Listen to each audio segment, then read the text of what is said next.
Rebel में Israel का ground operation, Hamas के लड़ाकों पर आईडीएफ का बड़ा हमला, टैंक और ग्रेनेड लॉन्चर से हमास ठिकानों पर गोले दागे। एक और बड़ी खबर आ रही है, देखिए गाजा में इजराइल का ग्राउंड ऑपरेशन जारी, जबालिया कैंप इलाके में आईडीएफ की रेड हुई है। आईडीएफ जवानों ने हमास की जायतून ब्रिगेड को घेरा है।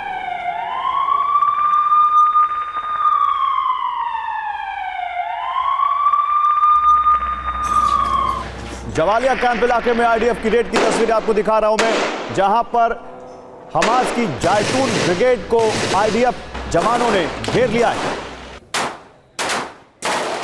उधर इजराइल ने एक पूरी इमारत को बम धमाके से उड़ाकर रख दिया है। इमारत में फिलिस्तीनी इस्लामिक जिहाद संगठन का हथियार गोदाम होने का दावा है। आईडीएफ ने बम लगाकर पूरी इमारत तबाह कर दी। एक पूरी इमारत को बम से उड़ा दिया इजराइल ने और दावा है कि वहां पर फिलिस्तीन इस्लामिक जिहाद का हथियार गोदाम था।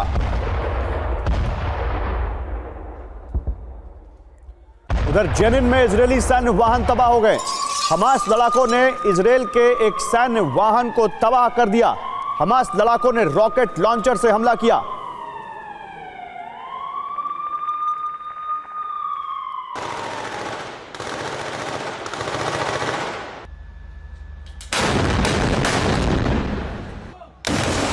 और मध्य गाजा में इजराइल की एयर स्ट्राइक, रात के वक्त इजराइल ने वहां पर बॉम्ब गिराए, अल ब्यूरेज शरणार्थी शिविर को निशाना बनाया। मध्य गाजा में इजराइल की एयर स्ट्राइक, आधी रात में इजराइल ने वहां पर बम गिराए हैं। रात के वक्त इजराइल ने बम गिराए हैं और शरणार्थी शिविर को निशाना बनाया इजराइल ने। उधर जबालिया रेफ्यूजी कैंप में आईडीएफ की एयर स्ट्राइक हुई है। हमले के बाद रेफ्यूजी कैंप में तबाही मच गई। मलबे में दबे लोगों की तलाश जारी है। देखिए जबालिया कैंप में आईडीएफ की एयर स्ट्राइक की तस्वीर हम आपको दिखा रहे हैं। तबाही के बाद मलबे में अभी भी लोगों की तलाश वहां चल रही है।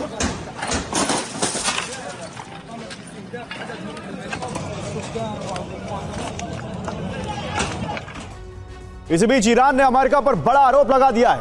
अमेरिका की वजह से भड़केगा गाजा युद्ध, यह ईरान ने कहा है।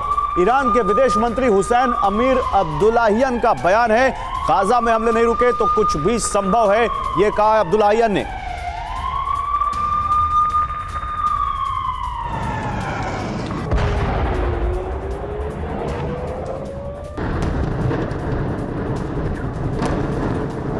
उधर ईरान को इजराइल अमेरिका की बड़ी धमकी सामने आई है। ईरान की मुसलमान मिलकर बदला लेंगे, यह कहा ईरान ने।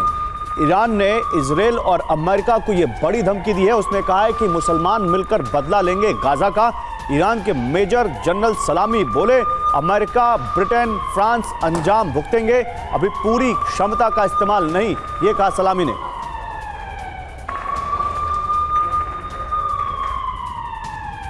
तो ईरान का ऐलान, वर्ल्ड वॉर 3 का प्लान। आइए जरा बिग वॉल पर मैं आपको इसकी जानकारी देता हूं। अमेरिका और ब्रिटेन, फ्रांस जैसी कुछ पाखंडी सरकारें बेगुनाहों की हत्या पर अपनी खामोशी से नैतिक रूप से बुरी तरह से हार गई है, यह कहा है मेजर जनरल सलाम हुसैनी ने। मुसलमान गाजा के पीड़ित लोगों का बदला लेंगे। इजराइल कभी चैन और सुकून से नहीं जी पाएगा। तनाव इजराइल की जिंदगी का हिस्सा बन जाएगा। अभी पूरी क्षमता का इस्तेमाल हमने नहीं किया है, आगे बहुत कुछ होगा, ये कहा है मेजर जनरल सलाम हुसैनी ने। और देखिए इस पर बात करने के लिए मेरे साथ लेफ्टिनेंट जनरल संजय कुलकर्णी हैं as defence expert, colonel S Dinny है एज डिफेंस एक्सपर्ट। आप दोनों का स्वागत है। लेकिन जनरल कुलकर्णी, ईरान अमेरिका को अगर ये कहे कि मुसलमान बदला लेंगे, तो क्या ये मतलब केवल गाजा युद्ध से जुड़ा हुआ है या इसमें कुछ बड़ा उनका मकसद दिखता है? धन्यवाद। मुझे लगता है इसमें कोई शक नहीं कि ईरान बार बार अमेरिका के ऊपर दबाव डालने की कोशिश कर रहा है। इसमें भी कोई शक नहीं है कि ईरान जो है इसने हिजबुल्लाह, हमास और हुदी का सपोर्ट किया है। ये सब देखते हुए ईरान को अब लग रहा है कि किसी प्रकार से भी जो वेस्ट एशियन पॉलिटिक्स के अंदर जो ईरान रोल प्ले करना चाहता था, उसमें कहीं दखलंदाजी हो गई है। क्योंकि तुर्की, ईरान और सऊदी अरेबिया, ये 3 देश हैं जो पूरे वेस्ट एशिया के अंदर अपना दबदबा बनाना चाहते हैं, मुसलमानों की लीडरशिप लेना चाहते हैं। उस लीडरशिप को खतरे में देखते हुए आज ईरान का ये जो स्टेटमेंट आया है, हमने उस संदर्भ में देखना है कि ईरान चाहता है कि वो जो लीडरशिप है मुस्लिम वर्ल्ड की वो उसके हाथ में आए। ठीक है। पर्शियन एम्पायर जो है सबसे पुराना एम्पायर है, उसके बाद ऑटोमन है और अब सऊदी अरेबिया है। तो ऐसे हालात में वो वेस्टर्न वर्ल्ड को, खासकर अमेरिका को एक तरीके से धमकी दे रहा है। और मुसलमान चाहे वो शिया हो या सुन्नी हो, एक वक्त उनको लग रहा है कि गाजा उनको एक मौका मिला है कि सब कुछ मिल जाए और अमेरिका के बरखिलाफ इस तरह के युद्ध घोषित करे, धर्म युद्ध जिसे बोलते हैं, जो 100 इयर्स वॉर पहले हुआ था, अब एक धर्म युद्ध की घोषणा करने की कोशिश कर रहा है। ठीक है सर, मैं आता हूं इस बीच। देखिए एक और जो बड़ी खबर है वो है एटमी खतरे की। जंग के बीच युद्ध में एटमी युद्ध का खतरा बढ़ गया है। एटमी जंग में तब्दील हो सकता है गाजा का यह युद्ध, ये बड़ी जानकारी आ रही है। यूक्रेन और इजराइल के बीच, यूक्रेन और इजराइल दोनों वॉर में एटमी खतरा इस वक्त दिख रहा है। चीन के स्कॉलर ने इसकी पूरी वजह बताई है। यूएस, ईरान और नेटो पर नजर, ये वो कह रहे हैं यूएस, ईरान और नेटो सब पर नजर रखना होगा। आइए समझते हैं कि चीन के जाने माने स्कॉलर हुआंग रेनवेई ने अपने एनालिसिस में और क्या कुछ कहा है। उनका ये जो एटमी विश्लेषण है ये क्या कहता है, आइए बिग वॉल पर आपको दिखाते हैं। दो मोर्चे और दोनों पर एटमी जंग का खतरा है। स्थिति 1, नेटो और रूस में जंग शुरू हो जाए। स्थिति 2, ईरान और अमेरिका में जंग शुरू हो जाए, यानी वहां नेटो आ जाए सामने या यहां ईरान और अमेरिका आ जाएं। रूस यूक्रेन वॉर बहुत खतरनाक स्थिति में है। इजराइल हमास वॉर ये भी बहुत खतरनाक स्थिति में है। आशंका क्या है? बड़े देश या सैन्य संगठन की एंट्री होते ही एटमी खतरा बढ़ जाएगा। कहां एटमी खतरा नहीं है? आने वाले समय में चीन और ताइवान जंग होती है तो चीन ऐसा गैर जिम्मेदारी भरा कदम नहीं उठाएगा। और ये कौन कह रहा है? ये एक चाइनीज स्कॉलर कह रहा है, जो कह रहे हैं कि चीन ये ऐसा कुछ नहीं करेगा। लेकिन कर्नल डिनी, मैं एक बार फिर से इसी वॉर पर रहूंगा। हमास और इजराइल के बीच गाजा में जो युद्ध चल रहा है, क्या 1% भी यहां कोई चांस है इस तरह के किसी परमाणु हमले का?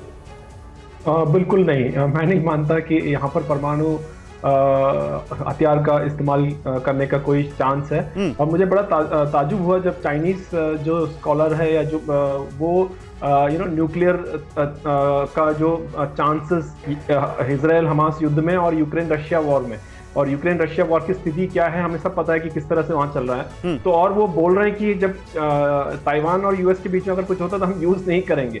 मतलब एक इनडायरेक्ट मैसेजिंग है कि भाई हमारे पास है ये Actually. और अगर युद्ध होगा तो हम यूज नहीं करेंगे। मतलब ये भी एक स्ट्रैटेजी है, एक पोस्चरिंग है, इनडायरेक्ट तरीके से बताने, टिपिकल चाइनीज जैसे कहते हैं। तो मेरे गौरव मुझे लगता नहीं है कोई चांस है इजराइल हमास वॉर में कोई न्यूक्लियर वेपन यूज करने की। ठीक है।